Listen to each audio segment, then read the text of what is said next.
Biden calls on Congress to head off potential rail strike. 17 minutes ago. Biden, you betrayed us. I thought you were an envoy of Marxist socialism, but in reality, you're a neoliberal Democrat with light progressive elements. I've been betrayed.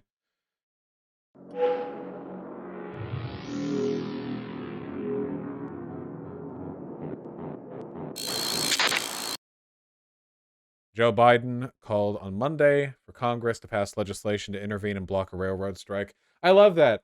I love living in a country that's totally cool and normal and free. I love it how you have the right to be in a union, but if your strike is oopsie enough, then the government will step in to block the strike rather than to force the company to concede. You guys realize that, right? Even if the government was like, yeah, we absolutely cannot let this industry stop functioning. We absolutely cannot. It's too destructive to allow. They could just step in and force the corporation to concede to the demands. But nope. Instead, it's the workers who get the less powerful people. Yeah. How cool would that be? If Biden was like, oh, you two can't get along? Oh, okay, well, the strike's over because they won. The strike just won. You're giving them their pay raise and their free time off. Or I'll shoot you because I'm Biden. But nope. Just asking for fucking sick leave. It's the exact same shit they did with Canada. It's the exact same shit Trudeau, that slimy little Trudeau, all that shoe polish making them all slimy. Oh, yeah, I support workers' rights. Oh, your right to strike? I mean, I get, oh, your strike would inconvenience my administration? Oh, yeah. That's actually a threat to national security, actually. Biden said a tentative agreement approved in September provided a pay raise for workers, healthcare benefits, better leave policy. What about sick leave, Biden? What about sick leave? But the talks have since stalled. 4 rail unions are back at the table after rejecting their deals with the railroads, trying to work into agreements before the December 9th deadline. 8 other rail unions have ratified their deals that include 24% raises and $5,000 in bonuses. No, Amelia, other strikes. The Canadian government shut down a bunch of strikes. The postal union was one of the big ones. Labor leaders have asked Congress to step in. Lawmakers have the power to impose contract terms on the workers, but it's not clear what they might include if they do that. They could also force the negotiations to continue into the new year. Let me be clear, a rail shutdown would devastate our economy, Biden said in a statement. Without freight rail, many U.S. industries would shut down. Uh, cool. This is a breaking news update. I don't know if I've ever gotten to an Associated Press article early enough for there to be, in all caps, the breaking news update in the text. That's cool. Why are we so cucked on corporate interests? Um, you know why.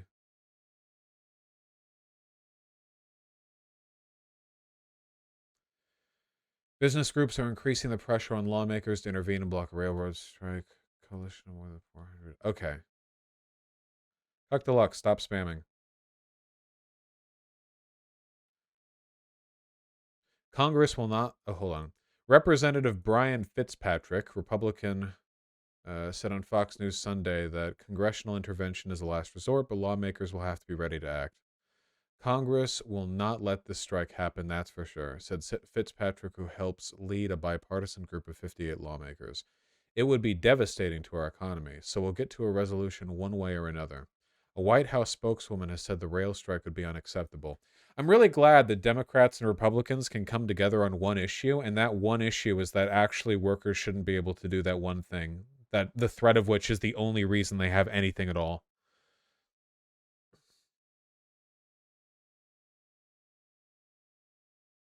God.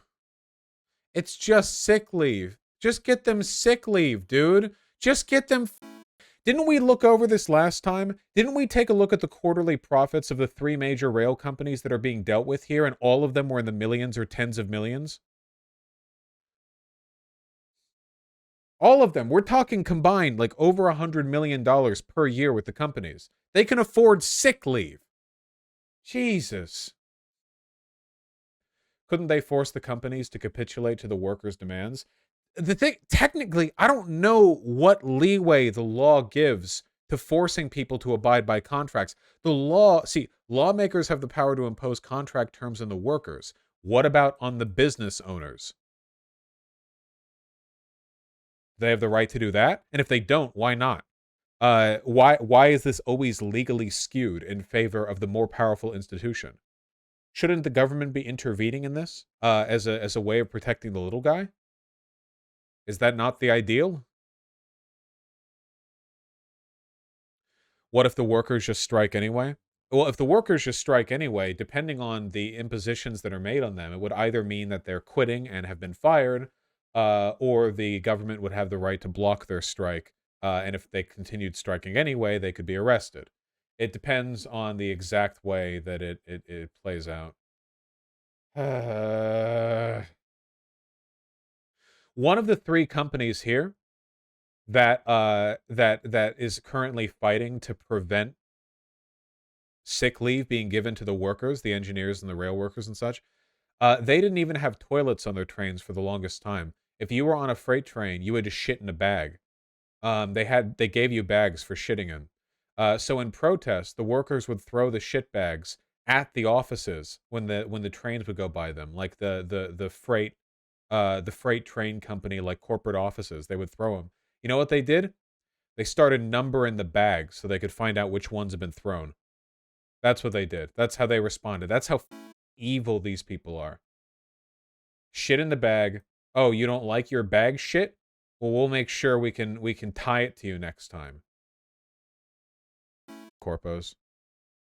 Yeah, I suppose we should consider ourselves thankful they provided the bags at all and didn't just, tell the workers to bring their own bags.